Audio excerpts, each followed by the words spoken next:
नमस्कार, मी सुगरण किचनमध्ये तुम्हा सर्वांचे स्वागत करते। आज आपण मुलांना डब्यात देण्यासाठी तसेच आपल्याला घरी खाण्यासाठी मस्त अशी सोलापुरी शेंगदाण्याची चटणी कसे करतात ते पाहणार आहोत।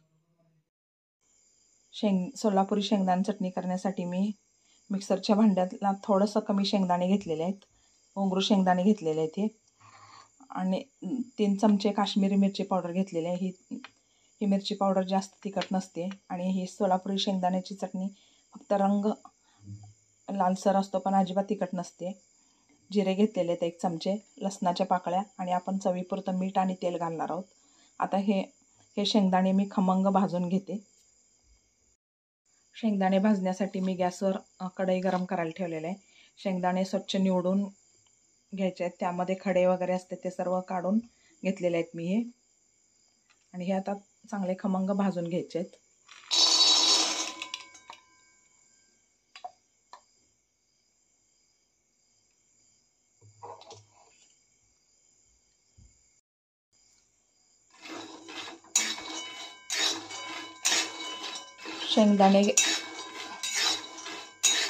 शेंगदाण्याच्या सालीवर डाग पर्यंत आपण शेंगदाणे भाजायचे।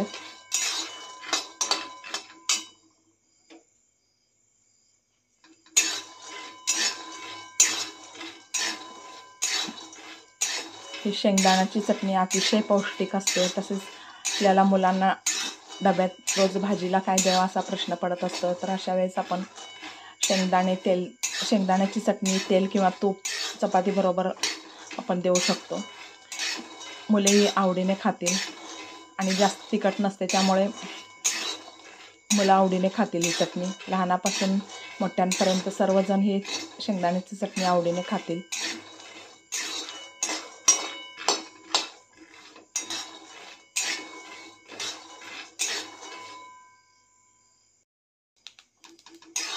शेंगदाणे खमंग भाजलेले आहेत। आता ह्याची साल काढून घ्यायची आपण।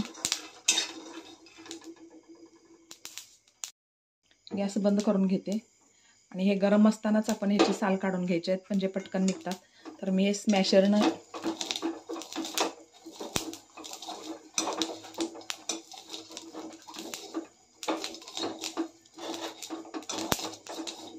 आपण पावभाजीला कसं भाजी स्मॅश करतो तसं स्मॅश करून घेतलं की शेंगदाण्याच्या साली पटकन निघतात।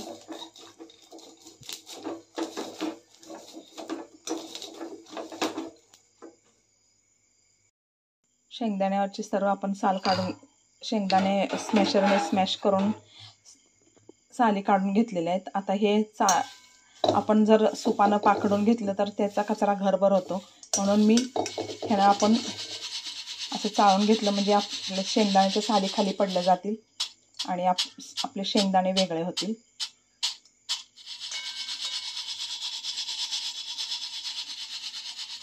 असंच मी सर्व शेंगदाण्यांचं करून घेते। आपण शेंगदाण्याची साल काढून घेतलेली आहे। आता हे परत एकदा आपण भाजून घेऊयात। कढईमध्ये घातलेले आहे।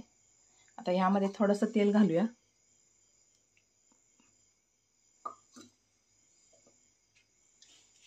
यामध्ये जिरे घालायचे आहेत आणि ह्या लसणाच्या पाकळ्या घालायच्या आहेत।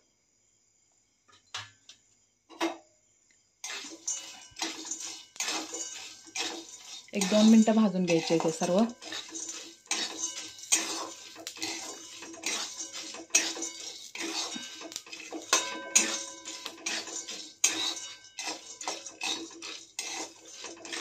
आता ह्यामध्येच मीठ पण घालते मी।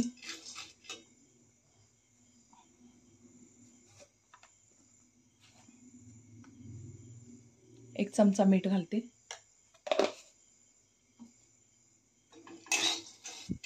मीठ घालून सगळं मिक्स करून घ्यायचं आहे आणि गॅस बंद करून घेते। आणि हे गार झाल्यावर आपण मिक्सरला बारीक करून घेऊयात। शेंगदाणे गार झालेले आहेत। आपण शेंगदाणे साली काढून परत भाजले होते ते गार झालेले आहेत।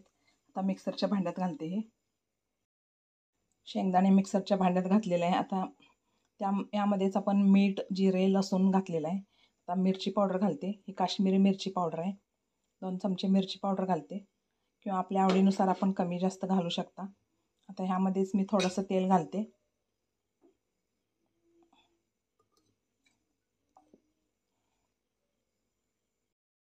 मिक्सरच्या भांड्यात आपण सर्व साहित्य घातलं तर थोडंसं हलवून घेतलं म्हणजे सर्व व्यवस्थित मिक्स होतील. आता हे मिक्सरला फिरवून ह्याची चटणी करून घेते.